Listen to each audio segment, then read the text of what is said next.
capítulo 8 y 9 son capítulos que nos hablan de la sabiduría y sus cualidades, y principalmente nos hablan, el capítulo 8 nos habla como si la sabiduría fuera una persona. Eso vimos nosotros la semana pasada, que es como si la sabiduría fuera alguien que está con nosotros, que está junto a nosotros, que nos está hablando y aconsejando. Y cuando tomamos en cuenta esto, obviamente viene a nuestra mente una persona. La sabiduría de la que habla Proverbios no es una sabiduría, un concepto, no es un concepto que sea como inerte o ambiguo o simplemente una idea. Cuando Proverbios nos habla de sabiduría, sabemos a quién se está refiriendo. Es alguien con nombre, es alguien, una persona, y es alguien con nombre, y esa persona es Jesús. Colosenses 2 al 4 dice que en Él están escondidos en Jesús todos los misterios de la sabiduría, y que Él la ha dado a conocer a todos nosotros. Por lo tanto, nosotros como personas hoy podemos oír a Cristo, y podemos oír su sabiduría a través de lo que Él nos enseñó, a través de lo que enseña el libro que habla de Él, que es la Biblia. De Génesis a Apocalipsis, la Biblia habla de Jesús. Y entonces la sabiduría, cuando habla, evidentemente estamos oyendo hablar a Dios a nosotros, estamos oyendo hablar a Jesús hacia nuestra vida. Entonces lo que vimos nosotros la semana pasada, principalmente vimos eso, que la sabiduría está hablando, está llamando en todo lugar. Y eso llamaba profundamente nuestra atención, porque la sabiduría no es algo que esté como contenido en algún espacio. La sabiduría dice que anda su voz suelta por todas partes. Vimos que estaba en las alturas, junto al camino, donde se cruzan los caminos, está donde en las plazas donde hay mucha reunión de personas, está en las puertas de la ciudad, estaba en todo lugar. Y curiosamente el lugar que no estaba es en el lugar encerrado en un templo o en un espacio. Y eso es importante. El llamado de Dios y la voz de Dios está en todo lugar, y Dios nos quiere hablar, y Dios nos quiere hablar en todo lugar. Y eso es muy importante tú en tu casa. Y Jesús, una de las cosas que hizo cuando enseñó el Sermón del Monte, para quienes conocen el Sermón del Monte de Mateo 5 al 7, esa sección, Jesús, si ustedes se fijan bien, habló mucho de esto de lo personal. Habló mucho puso como en contraste las prácticas religiosas de los fariseos de la época, de los religiosos de la época, que ellos hacían cosas como delante de todos, ¿cierto? Daban limosna delante de todos, oraban delante de todos, ayunaban delante de todos, se mostraban personas como súper espirituales. Pero Jesús dijo que no va a ser así entre nosotros, que no íbamos a orar, que teníamos que orar, pero no como oraban los religiosos, que teníamos que ayunar, pero no como ayunaban los religiosos, que teníamos que obrar, pero no como obraban los religiosos. Y Jesús dijo que nosotros teníamos que entrar en nuestra pieza, en nuestro aposento, en nuestro dormitorio, dándonos a entender la intimidad que nosotros tenemos que tener con Dios, y cerrada la puerta, ora a tu Padre que está en lo secreto. La comunión con Dios es una comunión personal y en secreto. No es algo que tú tengas que simplemente estar repitiendo y gritándole a todo el mundo: oh, mira, yo soy un cristiano y yo no soy como tú, y yo soy diferente. Y realmente eso la gente lo va a observar, lo va a ver cuando tú tengas una comunión con Dios puertas adentro. Y eso, tu comunión con Dios puertas adentro, va a influir en tu comportamiento puertas afuera. Entonces la gente va a ver algo diferente en ti, algo distinto, cuando tu comunión puertas adentro esté bien. Entonces, fíjate que algo importante entonces, que Jesús nos habla en todo momento, en todo tiempo, en todo lugar, nos clama a nosotros, quiere enseñarnos a nosotros a vivir, nos quiere enseñar, reprender, hablar, porque sus caminos y sus instrucciones son mucho más valiosas que cualquier otra instrucción que nosotros podamos recibir. Entonces, lo que nosotros vamos a ver hoy día es, primero, un elogio por parte de Jesús. Puede elogiarse, Él puede decir quién es, Él puede elogiarse a sí mismo, Y la sabiduría es lo que hace en estos versículos, es elogiar cómo es ella, cuáles son sus cualidades, cuáles son sus características, dónde habitan, qué hace, dónde habita la sabiduría, en qué corazón, en qué lugar. Y eso es lo que nos dice el verso 12. Dice: yo la sabiduría habito con la prudencia y he hallado conocimiento y discreción. Dijimos, y los primeros 11 versículos nos dice que la sabiduría clamaba, ¿cierto? En todos los lugares clamaba, estaba llamando a cualquier persona que viniera y que atendiera su llamado. Y en el 12 vemos que a pesar de que esa voz está constantemente hablando, esa voz es real solamente para algunos. Y esa voz es real para quien la acepta, para quien la escucha, para quien la recibe. Y cuando nosotros recibimos a Jesucristo, entonces Él habita en nosotros. Él comienza a vivir en nosotros. Y esto es maravilloso. Él hace de nosotros su habitación. A pesar de que Dios dice que no hay nada que lo pueda contener. La Biblia dice que Dios no necesita una casa donde pueda morar. Dice que el cielo es su trono y la tierra es estrado de sus pies. O sea, Él realmente es tan grande que ningún espacio lo puede contener. Pero ha decidido habitar en nosotros. Ha querido morar en tu vida, en mi vida, y morar y poner su Espíritu Santo en el corazón. A pesar de nuestra pequeñez y su grandeza, Él ha decidido entrar en tu vida y tener comunión contigo y hacerte una nueva persona. Y eso es increíble, porque tú dices: ¿por qué alguien tan grande, creador de todas las cosas, me considera y quiere tener esta relación conmigo? Es como inmerecida. Pero Dios ha querido hacer eso. Él ha querido morar en el corazón humilde que le reconoce, que puede relacionarse con Él sin doblez, en una relación transparente con Él. Dios no quiere que nosotros nos relacionemos con Él escondiendo lo que somos. Todo lo contrario, ha venido Jesús para que nos relacionemos con Él sabiendo lo que somos. Y eso es lo que me gusta de Dios y de Jesús, porque Él sabe lo que somos. La gente no sabe lo que somos. O sea, no nos conoce interiormente, ¿verdad? Aunque vivimos con nuestra familia. Yo creo que ni siquiera nuestra familia logra entender y conocer nuestro ser tan profundamente como Dios sí lo conoce. Entonces, con Dios no sirve el escondernos. Quiere tener una relación con nosotros, pero quiere tener esa relación abierta con nosotros. Y porque a Él no lo podemos engañar.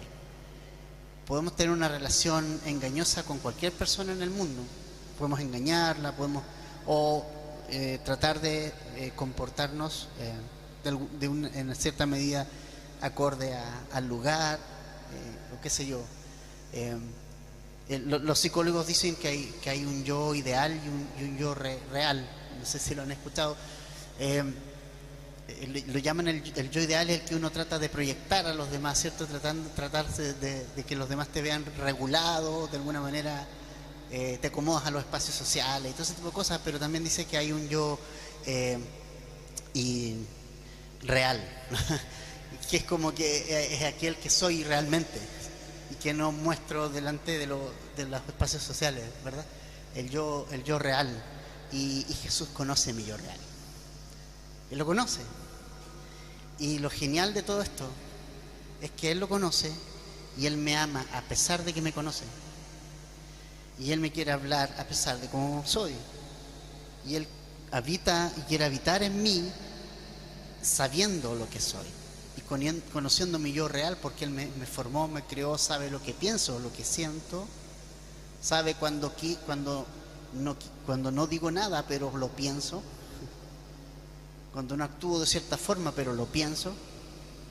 El gran problema de los religiosos era que ellos pensaban que todo se trataba de hacer, pero Jesús le dijo: ustedes dicen no cometerás adulterio, y ustedes tal vez dicen: oh no, yo nunca he cometido adulterio en mi vida. Pero Jesús le dijo a los religiosos: pero si tú miras a una mujer, si la miras, si la deseas en tu corazón, ya cometiste adulterio. Fue suficiente. Eso ya es suficiente. Entonces Jesús conoce eso. Conoce cuánto pensamos en pecar sin necesariamente que lo ejecute, ¿se entiende? Sin que lo llegue a ejecutar, pienso en hacerlo. Pero ahí está Jesús y Él quiere habitar en mí. Ahora, el que Él habite en mí significa algo. El que Él habite en mí, es importante lo que dice aquí, porque el que habite en mí va a afectar mi vida. Eso afecta de alguna manera mi manera de vivir desde adentro hacia afuera. Ese es el asunto, no desde afuera hacia adentro. Como Él habita adentro, entonces eso es lo que va a traer cambios hacia afuera.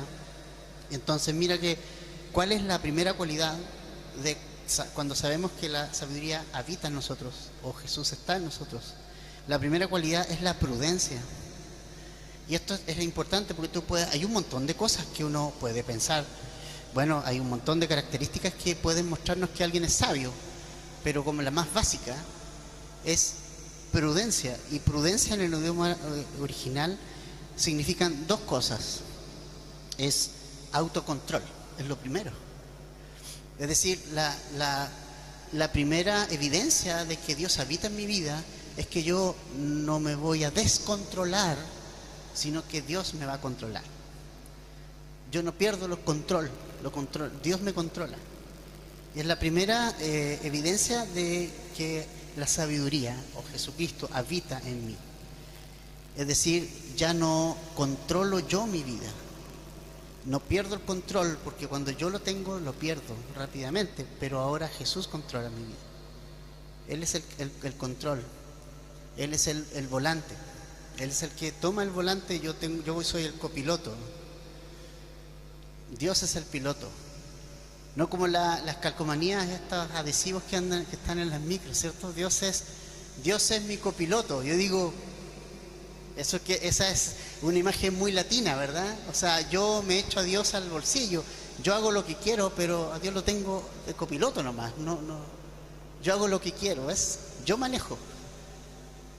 Y la idea puede sonar muy bonito, pero no es así. Dios no quiere ser mi copiloto, Dios quiere ser mi piloto. Él quiere tomar el lugar, el control, el dominio, el volante y dejarme a mí al lado para que yo simplemente esté a su lado confiando en este viaje. Entonces la primera evidencia de que Dios habita en mí es que voy a tener autocontrol, control de Dios y cordura. No me voy a desesperar rápidamente, ni voy a estallar rápidamente cuando Dios habita en mí y ha hecho algo. El autocontrol y la cordura es lo primero que viene y aparece. Muy importante.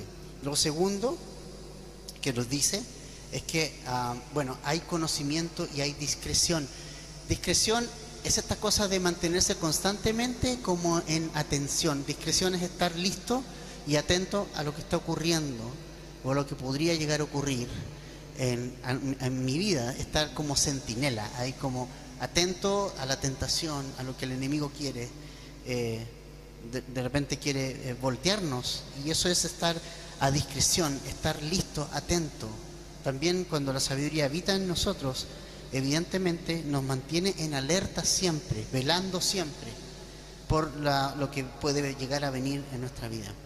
Ahora, el verso 13 es muy interesante porque ya la sabiduría dice que habita, ¿cierto?, con la prudencia y el conocimiento y la discreción nos guardan cuando la sabiduría está en nosotros. Y la otra cosa que hace es, ya dijimos que el principio de la sabiduría era el temor del Señor, ¿cierto? Entonces el 13 nos dice ¿qué es el temor del Señor? ¿Ya? Muy importante.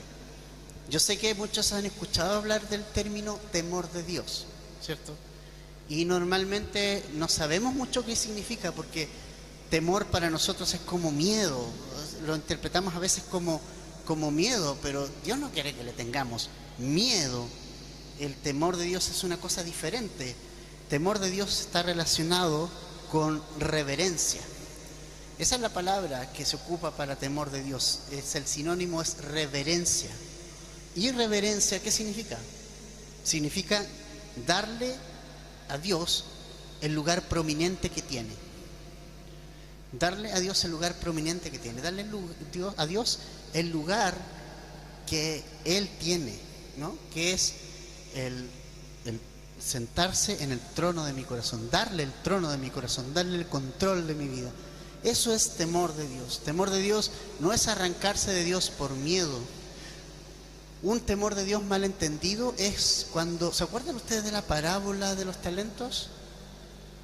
Hubo uno que escondió el talento, ¿se recuerdan? Y él apeló al temor de Dios, pero él no temía a Dios. Él tenía miedo de Dios porque escondió. Tú escondes algo cuando tienes miedo de algo. Pero cuando eres reverente con alguien, no lo escondes. Haces lo que tienes que hacer. Y eso es lo que hicieron las otras personas de la parábola. Digo, tenían sus talentos y uno lo puso al banco, el otro lo trabajó, porque había reverencia hacia el siervo que le dio estos talentos. Entonces, cuando no hay reverencia, hay miedo, y ese miedo te paraliza. Ese miedo no te lleva hacia una relación profunda con alguien. En cambio, la reverencia sí. La reverencia es producto de una relación con alguien, de conocerlo, de saber quién es, de saber qué hizo por ti.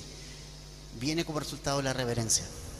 Entonces el temor de Dios no es miedo a Dios, sino es reverencia a Dios y además darle el lugar prominente que Él tiene que tener.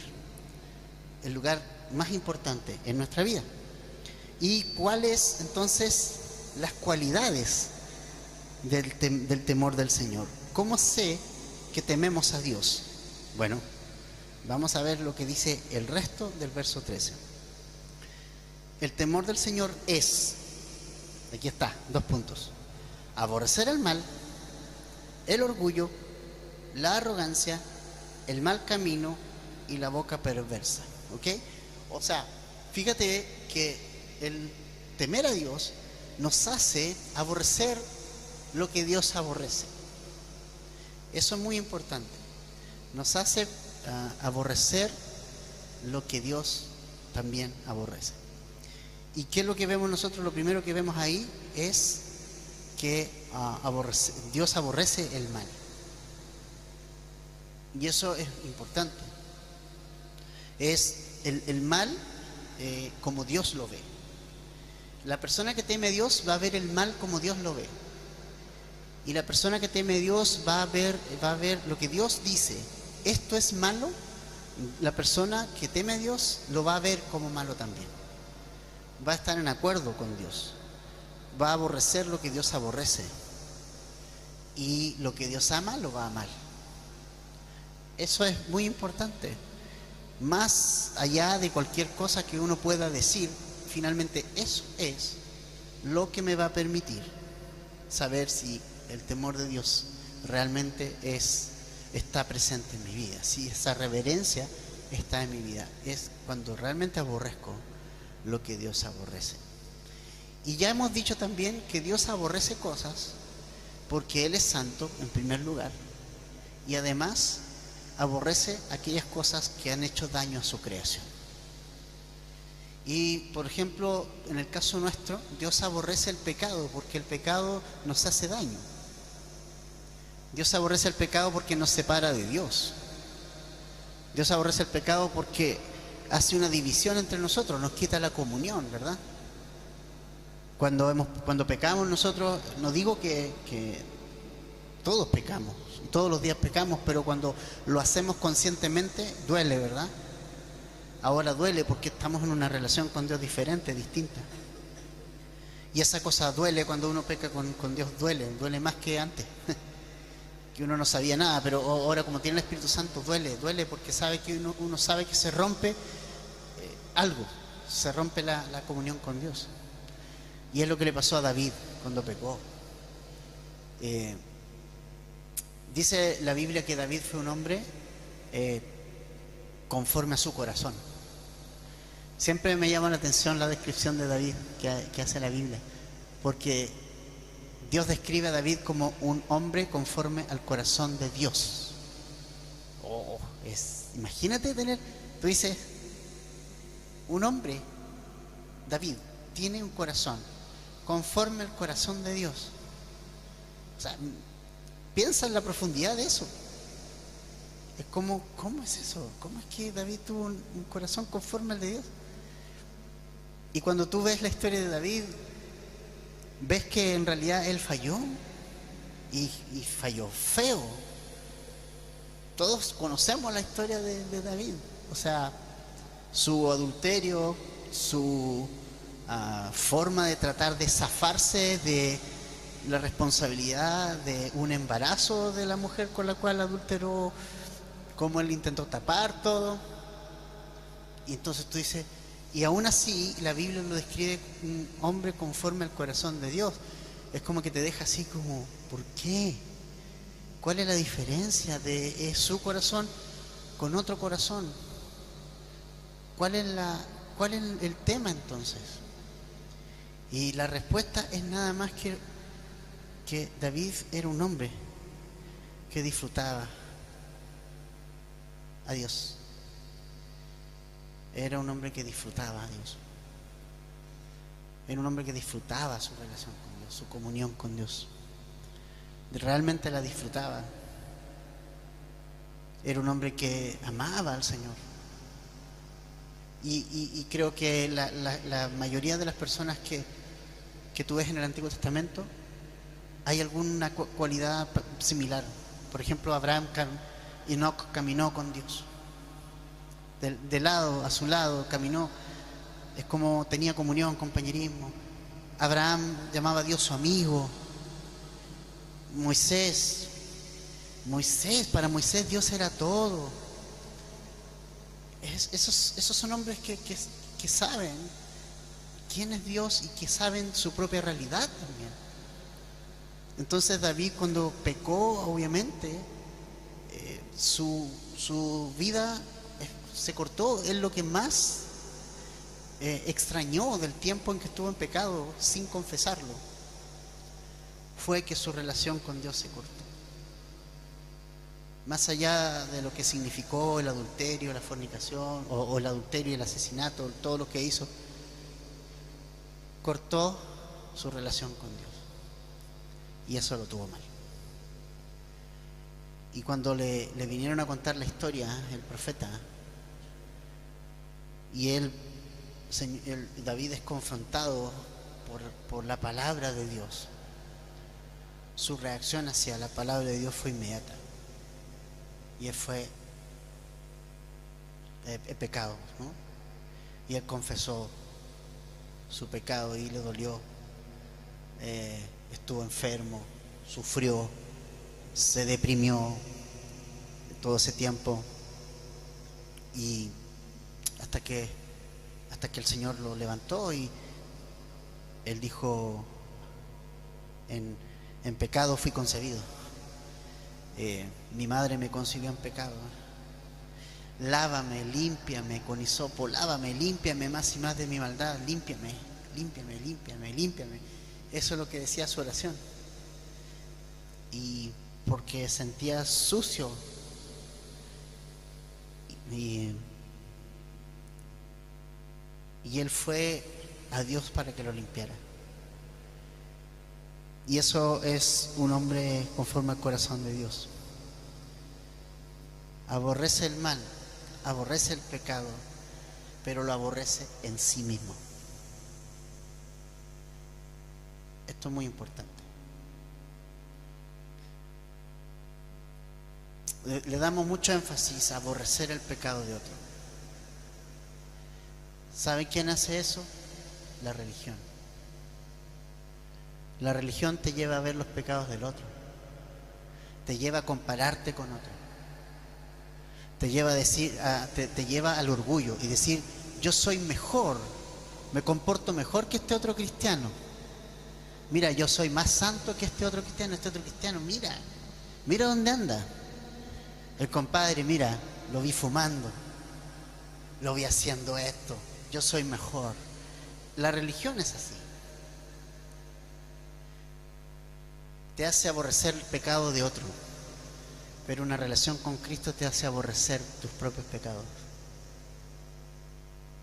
y te hace llevarlos a Cristo y te hace amar a Cristo y te hace ir a Él. Esa es la gran diferencia. Aborrecemos el pecado de otro. Es fácil aborrecer el pecado de otro, ¿no? Es re fácil, ¿no?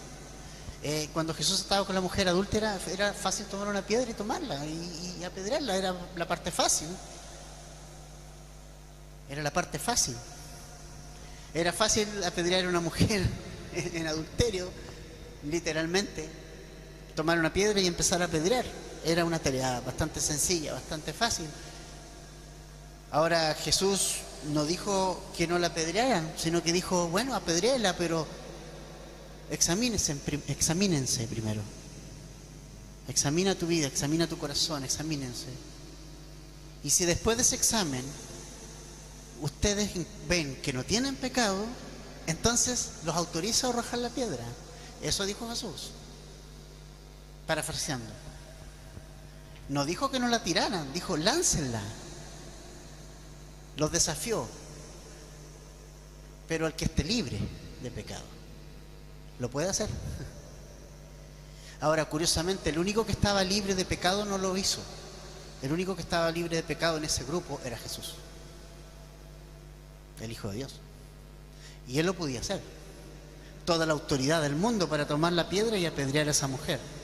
Pero Él no vino a condenar al mundo, sino a salvarlo. Por eso no la tiró, porque Él vino a salvarlo. Por eso no tiró la piedra. Y por eso a la mujer le hizo una advertencia, le dijo, ¿dónde están los que te iban a apedrear? ¿Dónde están los que te acusaban? ¿Dónde están? Y ella dijo, y él le dijo, ¿ninguno te condenó? No, Señor, ninguno. Bueno, yo tampoco lo voy a hacer porque Él no vino a eso. Yo vine a salvar, dice Jesús. Pero le dio una advertencia también, le dijo, vete, pero no lo hagas más porque te está trayendo problemas. Vete y empieza a vivir una nueva vida ahora. Ahora en mí.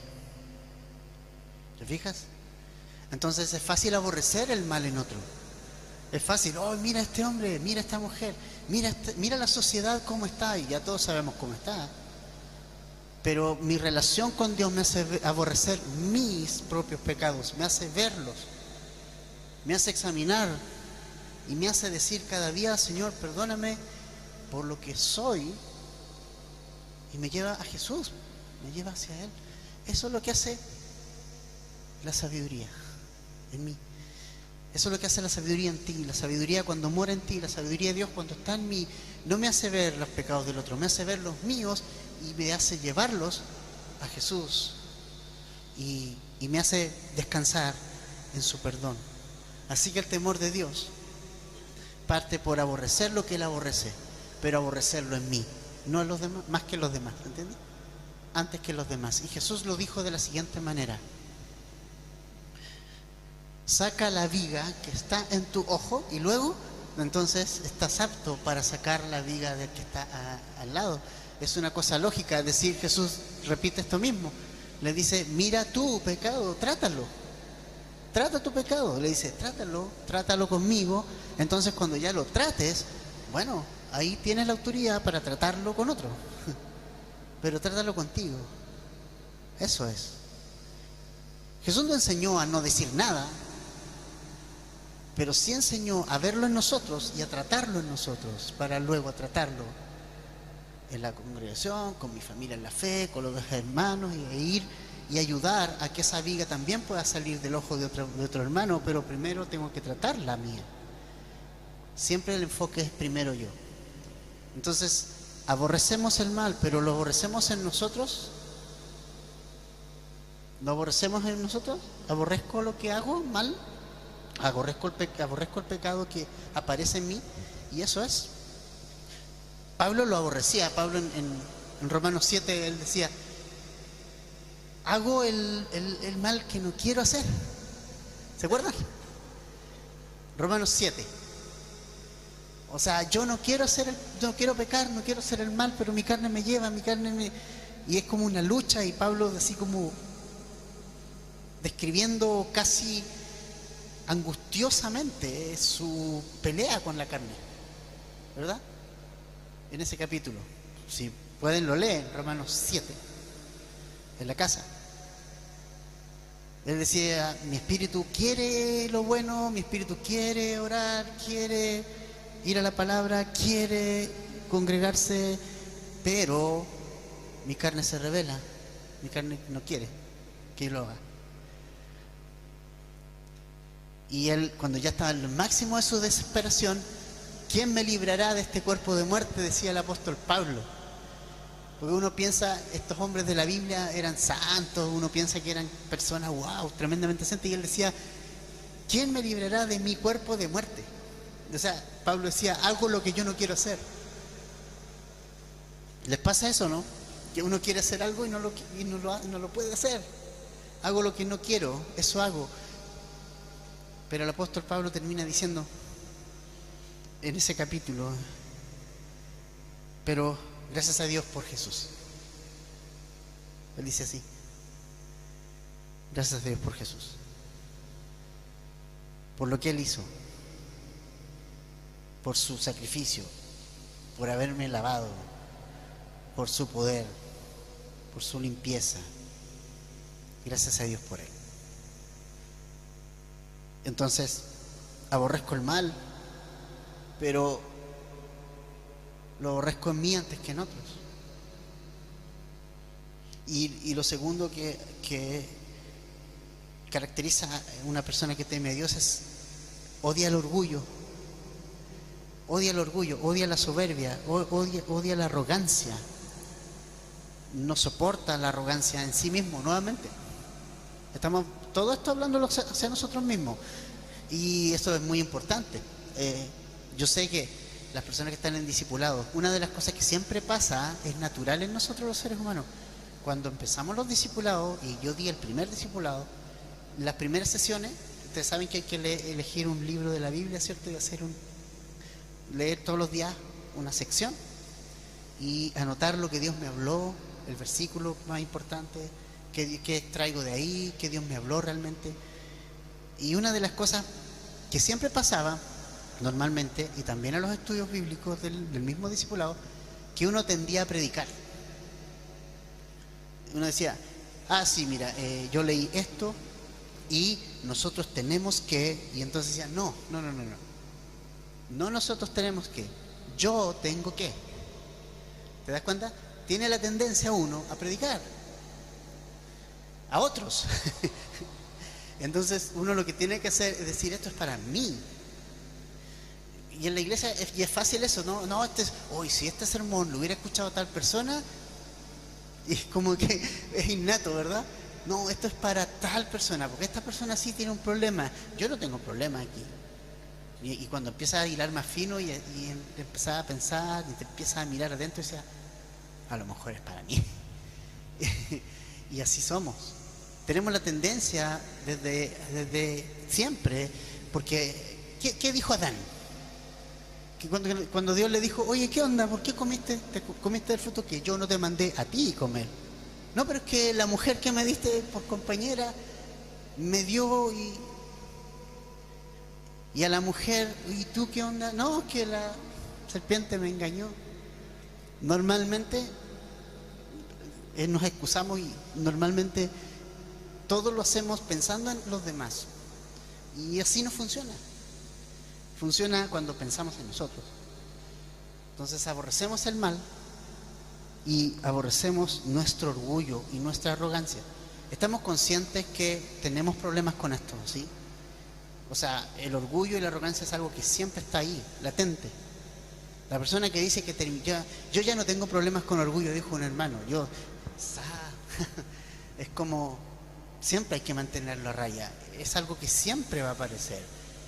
Nos gusta que nos alaben, nos gusta ver, ¿y por qué no está mi nombre allí, verdad? Nos gusta ver nuestro nombre, nos gusta ver en las fotos, nos buscamos nosotros, pues, no importa que no salga nadie más, pero ¿dónde estoy yo en la foto? Es una cosa natural. Quiero verme bien. Puedo tener 80 años, ya no camino nada, pero quiero verme bien. Porque no, me voy a ver, no, que estoy gordo, que estoy gorda, mira mi cara, parece, no sé, pancutra. gordita, sopaipilla. No, no, no, es algo feo acá. Y es porque nos preocupa lo que piensan de nosotros, ¿ves? Es como que cuidamos nuestra imagen. Cuidamos nuestra imagen, cuidamos lo que somos, cuidamos cómo proyectamos nuestra vida, lo que somos para los demás. Y dice, nos lleva adentro el Señor, nos dice, revísate tú, hombre, revísate tú. El orgullo, la arrogancia, es algo tan humano, tan natural en nosotros. No tienen que hacernos un curso de orgullo, pero sí tenemos que centrarnos en Cristo para vencer el orgullo. De hecho, es el orgullo lo que impide que el mundo venga a Jesús, ¿o no? Es el orgullo lo que impide que el mundo diga, necesito un Salvador. No, yo me las puedo solo, si yo... Y si quiero ser salvo, me meto en una iglesia y hago lo que la iglesia me dice y yo cumplo. Eso es orgullo también. Y entonces viene Jesús y dice, no, usted tiene que doblegarse y tienes que recibirme como tu Salvador. Y tienes que recibirme como tu Salvador porque sencillamente yo no te recibo como estás. Porque tienes que reconocerme y tienes que reconocer que eres un pecador. El mensaje de Jesús, el mensaje de Juan el Bautista, el mensaje de los discípulos, de los apóstoles fue arrepentidos y convertidos. ¿Y por qué arrepentirse de qué? Porque estás en pecado, porque esa es nuestra condición natural, porque nacimos en pecado. Los bebés son bonitos, pero son bebés todos pecadores, ¿no? Que van a necesitar a Jesús. Y entonces eso implica echar abajo el orgullo, echar abajo la arrogancia, porque el Señor mira al altivo de lejos, no puede hacer nada en él. Pero si yo me humillo al Señor, empieza a trabajar en mí, empieza a forjar su carácter. Y te digo algo, el quebrantar el orgullo es doloroso, un proceso doloroso. Si no, mira la vida de Pedro. ¿Cuánto le costó echar abajo su fortaleza humana? Porque Pedro era un tipo fuertísimo, súper fuerte.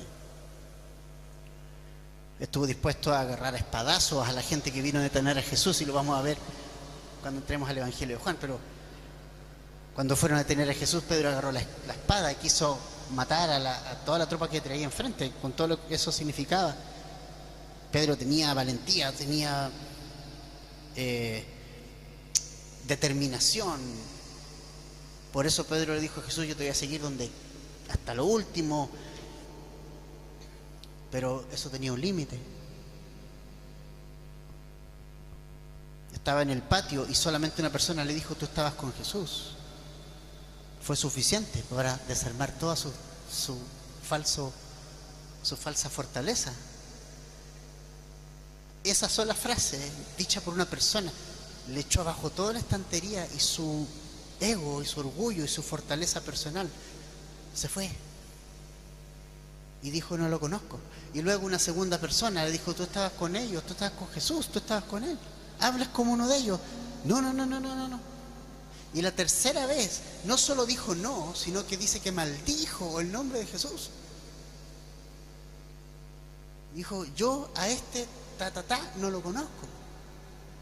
Y Jesús atraviesa mirada con Pedro en ese momento, y la estantería del orgullo de Pedro se vino abajo,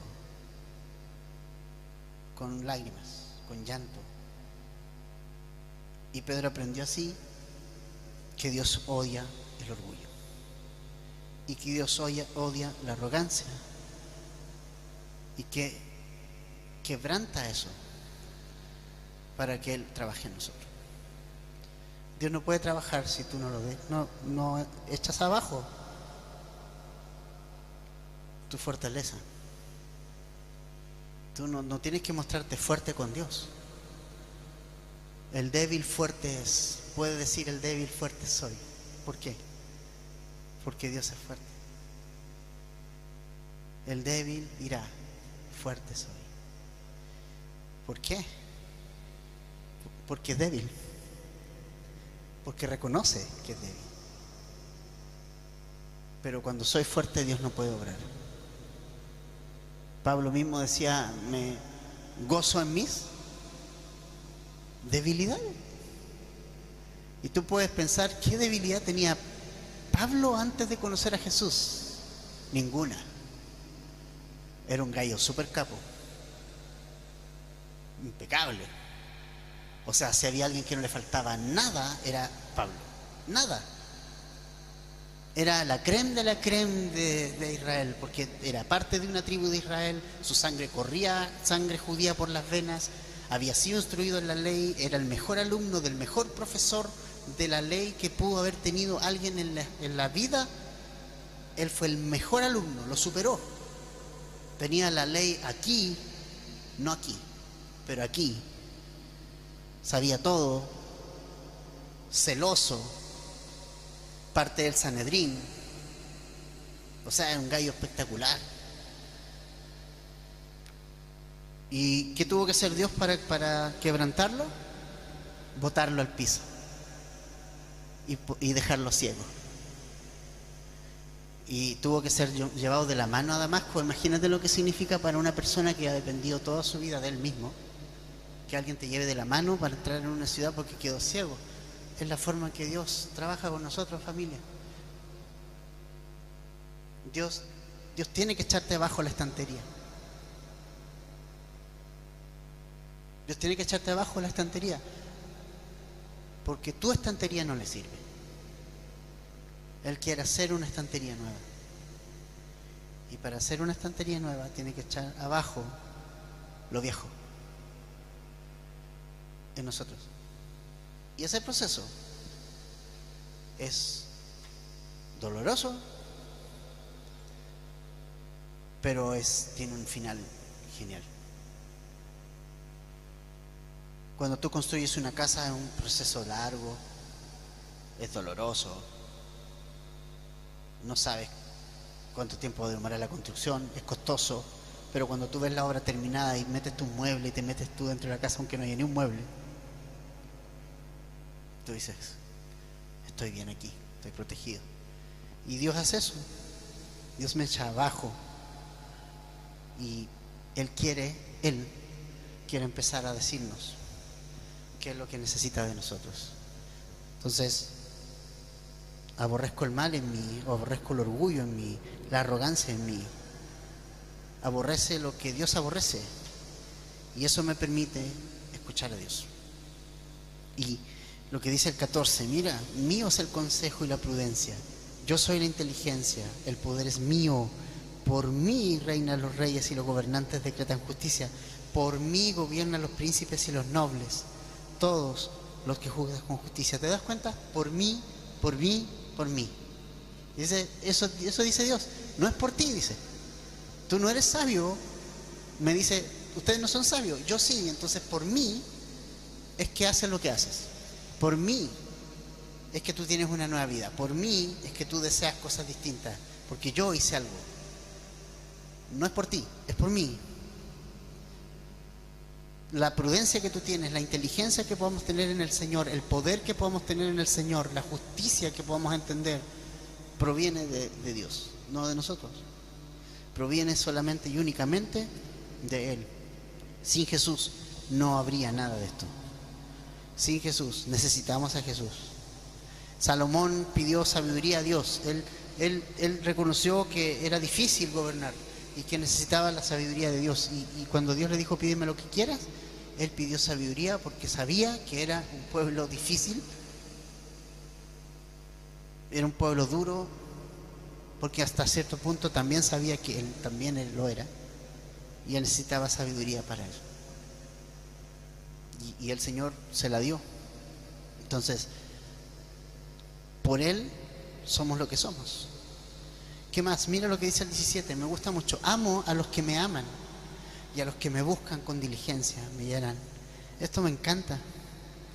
Me encanta porque dice, esto es, te fijas que el amor hacia la sabiduría es el amor a Dios, es el amor a Él, es el amarlo a Él.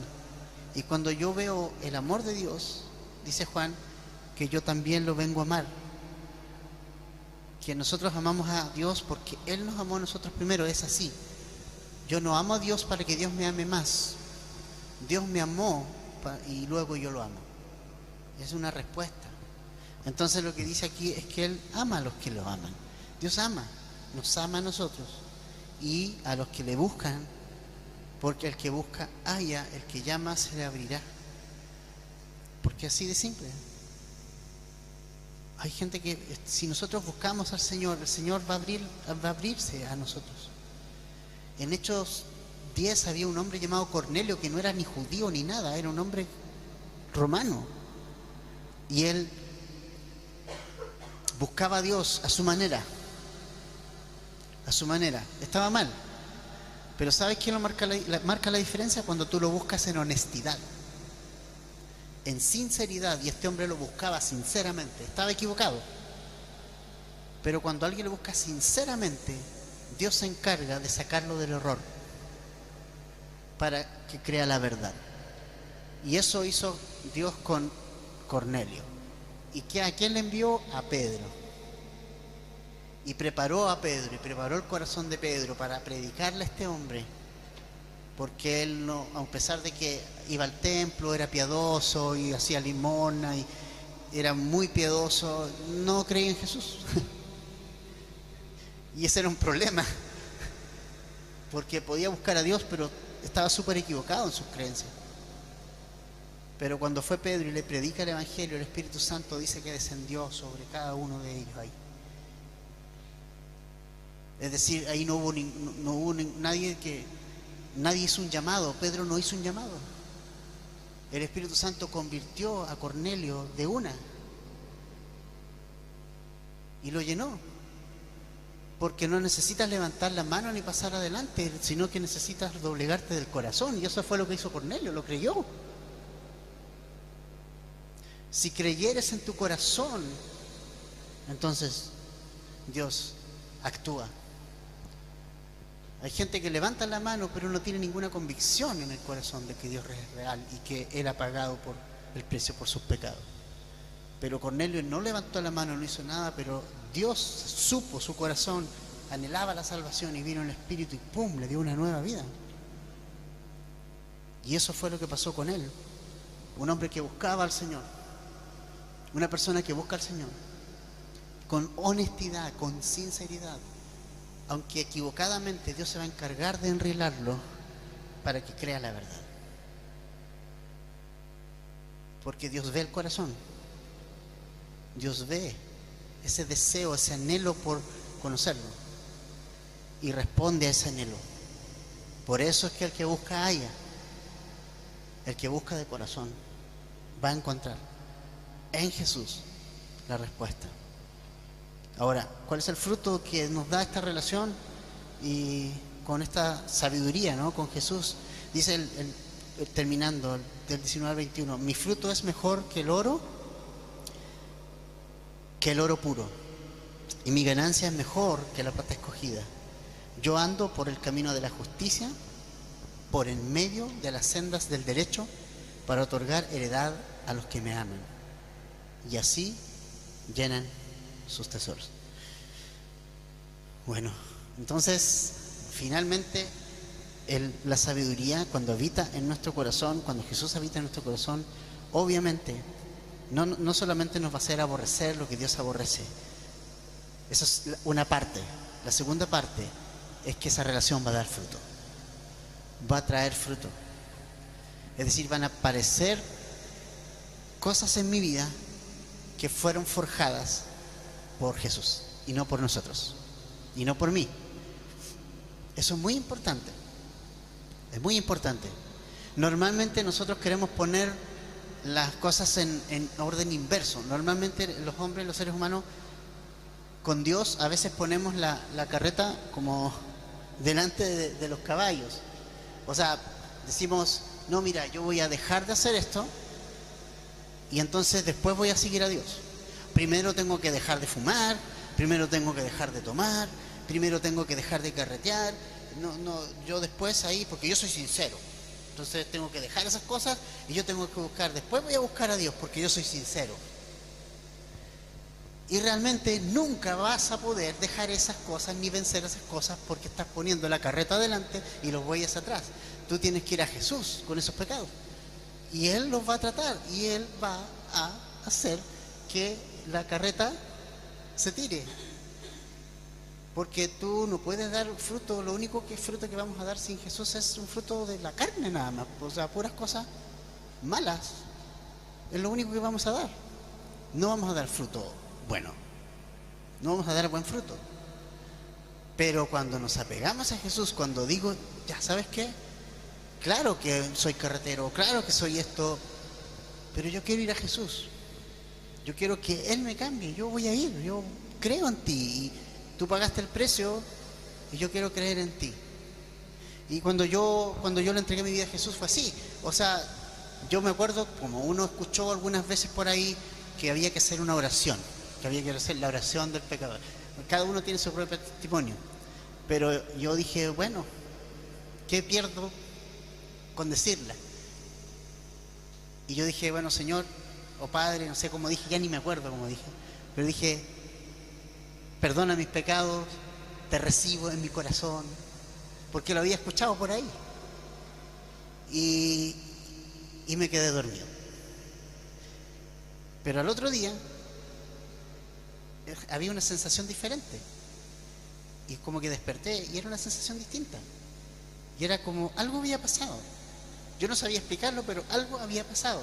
Y luego pasaron un par de días, hablé con unos primos, después hablé con mis papás. Y como que mis papás estaban medio incrédulos al principio, pero después cuando vieron ciertos cambios, entonces ellos dijeron, parece que esta cosa va en serio. Y realmente empezó a llegar mi hermano al Señor y mis padres que estaban descarriados volvieron al Señor. Pero el punto es,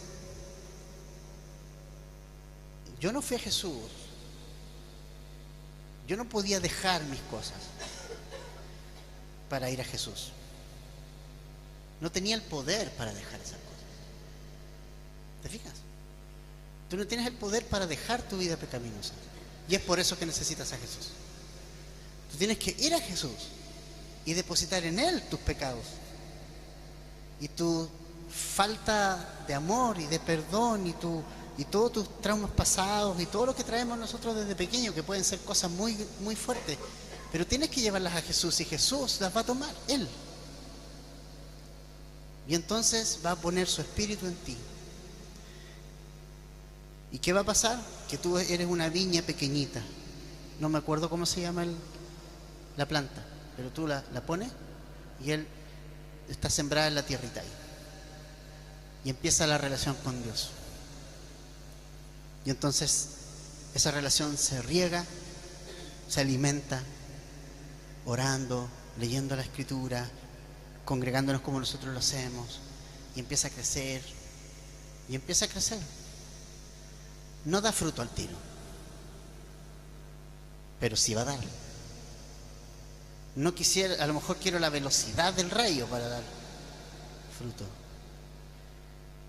Piensa por un momento que Moisés, ¿cuántos años tenía cuando golpeó las tablas de la ley?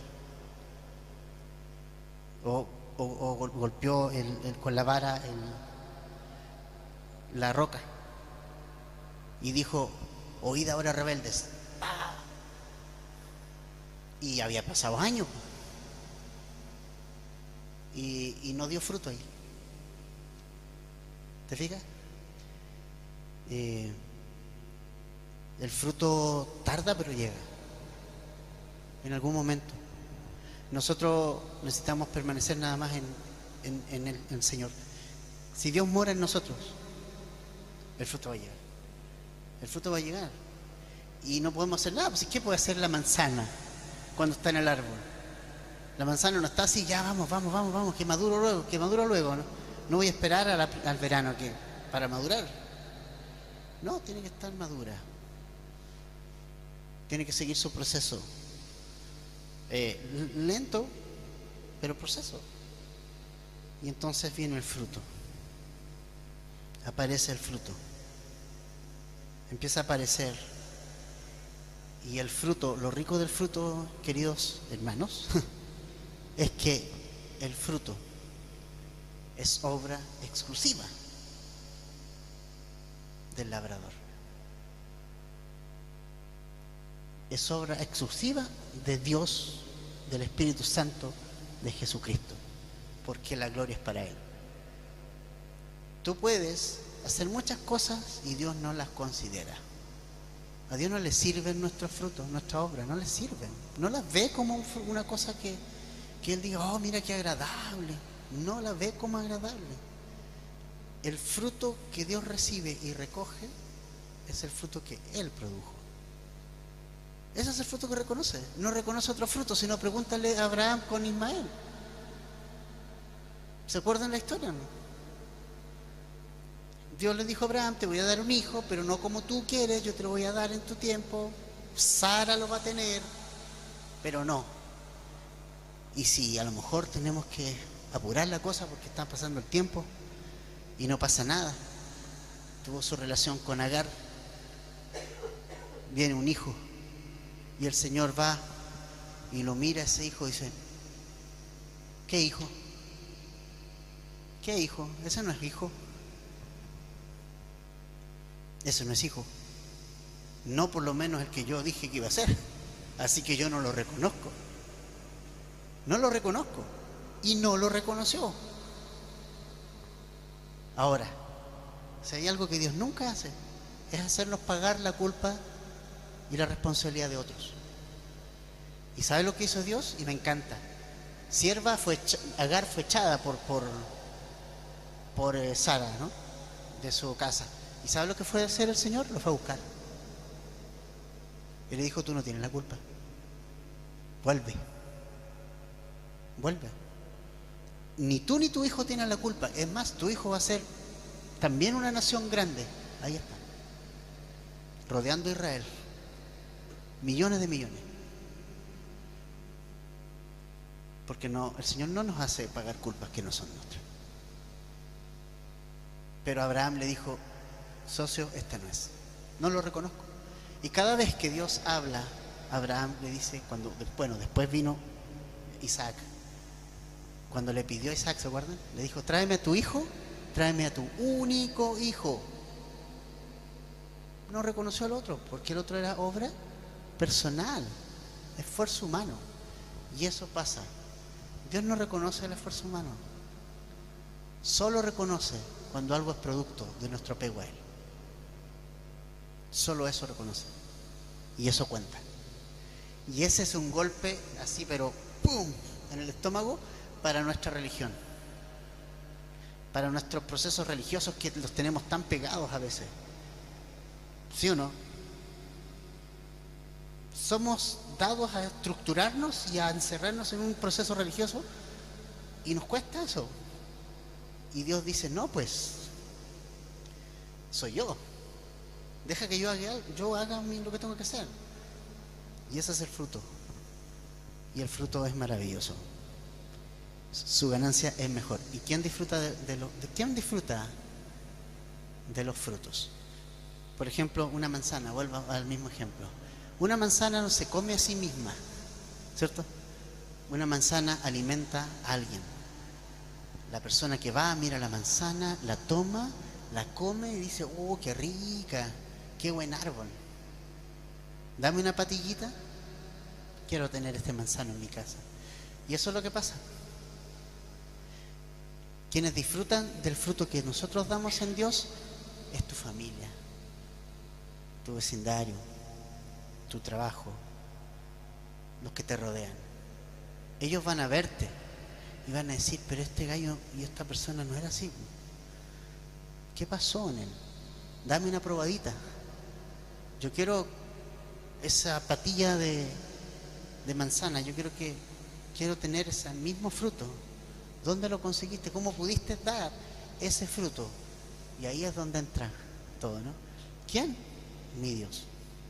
Jesús lo dio. Él lo cultivó, Él lo hizo dar, yo simplemente me apegué a Él. Y no hay lugar para el aplauso personal. Ninguno. Solamente hay lugar para darle la gloria a Dios cuando la gente ve el fruto. Nunca te olvides de eso. El único que tiene que ser glorificado en lo que pasa en nosotros es el Señor Jesucristo. Y eso lo hemos repetido en esta iglesia una y otra vez. Y nos encanta eso. Nos encanta ver a los pastores de primera generación, de segunda generación, que ahí caminan por los pasillos allá en Golden Spring, en Estados Unidos, caminando por los pasillos. Mira, ahí va uno, ese no tenía cerebro. Y ahí anda. Pero ¿sabes para quién es la gloria? Y la humildad que uno ve es para Jesucristo. Para Él. Lo mismo con nosotros, lo mismo conmigo. O sea, ¿qué puedo decir yo? Si yo no he hecho nada. De repente hay gente que dice, oh, el Señor los está usando. No te compres eso. Gloria a Dios nomás. Y que Dios siga haciendo lo que tiene que hacer. Porque sepa algo, que el día en que nosotros nos ponemos en el lugar de Dios, adiós. Y Dios levanta otro. Y Dios te elimina cortita nomás. Y dice, no, yo necesito a alguien que me glorifique. Y eso va a pasar. Así que cuidado. Gracias a Dios porque habita en nosotros. Y que Él haga lo que tiene que hacer. Lo haga en nosotros. Oramos.